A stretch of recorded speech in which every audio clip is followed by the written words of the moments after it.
Hey guys, 107 here. So the new Halo Infinite shop, the Cyber Showdown Event 3, is something we need to discuss. I know everyone else is talking about it, and it's kind of basic to talk about it myself, and I'm also a bit late to it, but if everyone else is talking about it and it's getting views, I might as well too. But, I think I personally need to talk about this specifically because this kind of shop comes with some bad news, or at least bad possible trend coming up in Halo Infinite's lifespan that I thought was fixed a long time ago. So, as a quick overview, there are 12 new things added to the shop, plus the Battle Pass, which is not really a Battle Pass at all, as they're called Event Passes now, or Operations, and that's just because they're so small. So, let's just start with the shop, okay? Among the new 12 items in the shop, there are 5 new armor customization combos, each being about $20, and might I add, I didn't complain when the armor of the Mark IV was $15 because I wanted that armor. This is not worth it.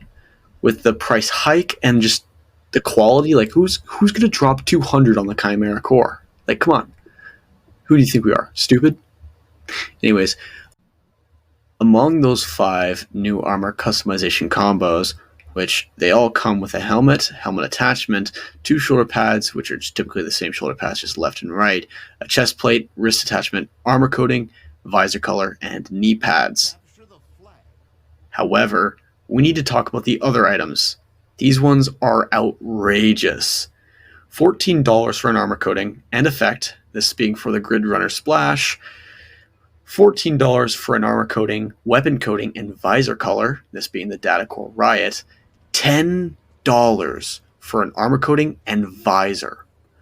Plus, it also teases a stance, which is not even in the bundle, this being the Soundless Riot. $18 for an armor kit. Can we please stop with the armor kits? Like, yeah, okay, they look cool. Make it armor pieces. I know you can. Stop with the kits. Please.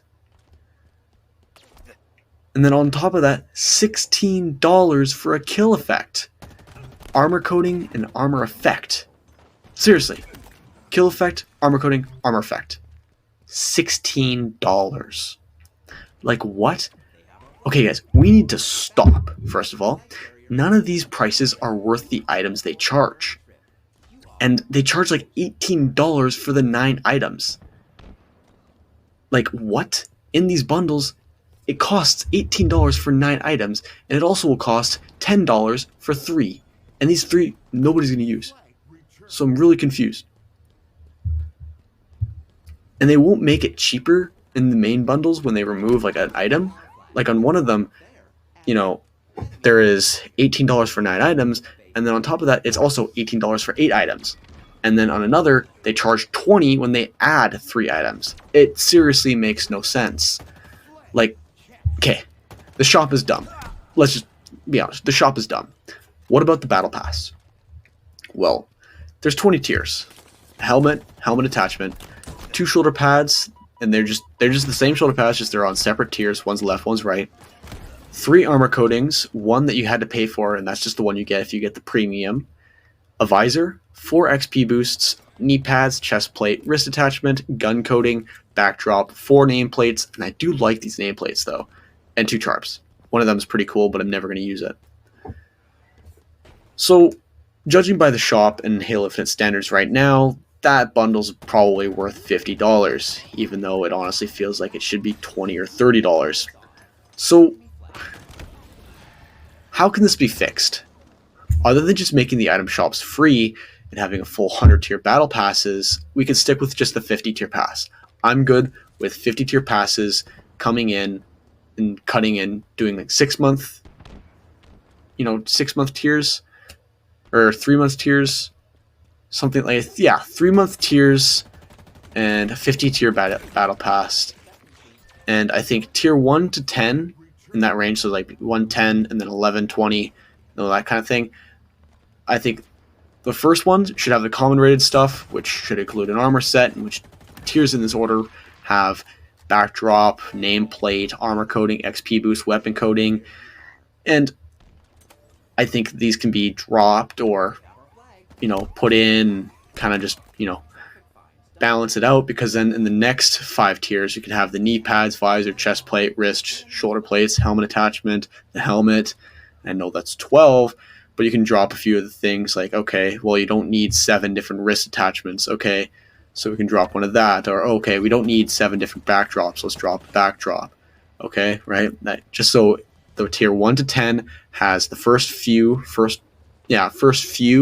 being small things like emblems, backdrops, nameplates, armor coatings, XP boosts, and stuff like that. And then the last half of it being actual armor pieces that people want to use and put on their Spartan. Obviously, they're not always going to be put on the Spartan, and that's why I think the battle pass shouldn't just be full for one Spartan, but actually have several different armors for several different Spartans. I think that would be a lot better than what they have going on right now. And since the shop has 5 armor cores, not really cores, but armor customization bundles, and an armor kit, as well as several armor effects and kill effects, you can put these in the battle pass. You don't have to have them all locked behind the paywall. I think we should have the 50th tier pass, and then make the 25 tier an armor effect. Like, that's the halfway point. Have an armor effect or a kill effect, and then the 50th be the other one, armor effect or kill effect. Just make them different. Kind of like how they did the first one, where it was a 100 tier pass, where they had the 50th being a kill effect, and then the last one being an armor effect. The legendary flame for the eternal flame for the helmet. But I think they should introduce a thing like Apex Legends has. So once you complete the battle pass and you hit level 50, you have to go up 10 more levels without getting anything else for the armor kit. And just shows how dedicated you are to the game, and makes the kit actually mean something more. I don't like the kits in the first place, but I do kind of understand, like, there's a lot of things that they do with the kits that they just can't do. Like, for example, the flood themed armor kit from the flood theme season, where there was flood all over it, and just parts of the armor where you couldn't actually have it with the way the Halo Infinite systems go. So it kind of makes sense. This one, it doesn't look like that's the issue here. It just looks like 343 is being lazy, but whatever. But what this does do is this leaves the main bundles in the shop, which personally I would charge $15 max for them each. Not $18, not $20, but $15 max for all 9 pieces. I think that's kind of fair. I think Halo fans would want it closer to 10, and I think 343 wants it closer to 20. So I think just in the middle, 15 sounds pretty cool. And I feel the 3-pack deal that they always put in, is each cost combined minus 25%. So for the 3 items right now, Geist, Thrasher, and Access Denied, the main armor bundles will get up to $15, right? So instead of the $18 they're being charged now, just put them to $15. And I think the armor effect, encoding, and kill effect should be changed just to a regular armor bundle, and have these into the battle pass, and make the full set cost $45. But with the deal and the final savings bundle, you'd be getting about $33, and it would only last like a week or two, just because then there's an incentive to buy it. Because I think anybody who wants all 3 of those armors will buy this on the first week it's here. Maybe put it 2 weeks, maybe put it the first week and the last week of the season, just so people who missed out on one week can get it again. But when the week is over, you can no longer get the bundle, and you have to buy each individually. I think that's pretty cool, and it's kind of fair. And since we know Halo Infinite won't add new armor until the next season, and I don't like what they did last time, where they just had the same Mark IV armors just rotating in the bundle over and over and over again. It was just, there was nothing like, when I play like Fortnite, when I play Helldivers, I look into the shop and see, okay, what's new? I always do. Same thing with Infinite, but Infinite just doesn't do that. With last season, you would expect the same thing to be there, and it just was mundane. And honestly, what they should do instead is put in old armors. What Helldivers does is they will throw in old armors and put it into the shop again, And I think Halo Infinite should be doing that a lot more often. We've got a lot of armors, we've got a lot of them that you can't buy. And I think to make it fair, all the armors that get into the shop are on sale, but you can still buy the armors from the actual customization page. It's just going to cost more because you're not waiting for it to go on sale in the shop. I think that's fair, but you know, it's Halo Infinite. They're not going to listen to me. They're going to listen to Mint Blitz only. But anyways, I've been talking for too long. As a final reason, I mentioned at the start, this is a bad possible trend coming up in Halo Infinite. And I thought this was fixed a long time ago. At the very start of Halo Infinite, bundles were being charged $20 for less, and I'm watching these armor prices go up. I kind of ignored it last season because it was the Mark IV. I kind of knew that they were going to up the prices because it was a very wanted armor core and armors, and it was very hyped up. But come on, they're still doing it, and with the Chimera Core, a lot of people don't like the Chimera Core. So seeing these prices on the Chimera Core actually gets me worried, because now I'm thinking, okay, they're just going to go back to what we had already argued with them and we had already fixed, and it's just the shop's going to die out. And obviously 343 Industries has moved on from Halo Infinite. They're working on the next project. It's obvious.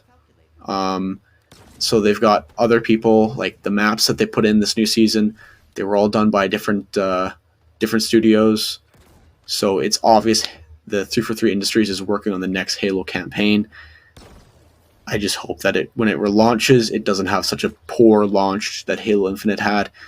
And I hope that all the work they put in to the Halo Infinite multiplayer doesn't just get fucked over by whoever's watching over the Infinite multiplayer right now. Because if it does, we've got some major issues. So, anyways, y'all, that's it for the video. I've been talking for way too long. What do you guys think? Leave that in the comments below, and I might just make a TikTok and a YouTube short about it. I'd love to hear you guys' feedback. It makes my day when it's something positive. When it's something negative, I'll think about it. Depending on what it is, I might forget about it. Who knows? Leave a like and subscribe, and I'll see you all later. Peace.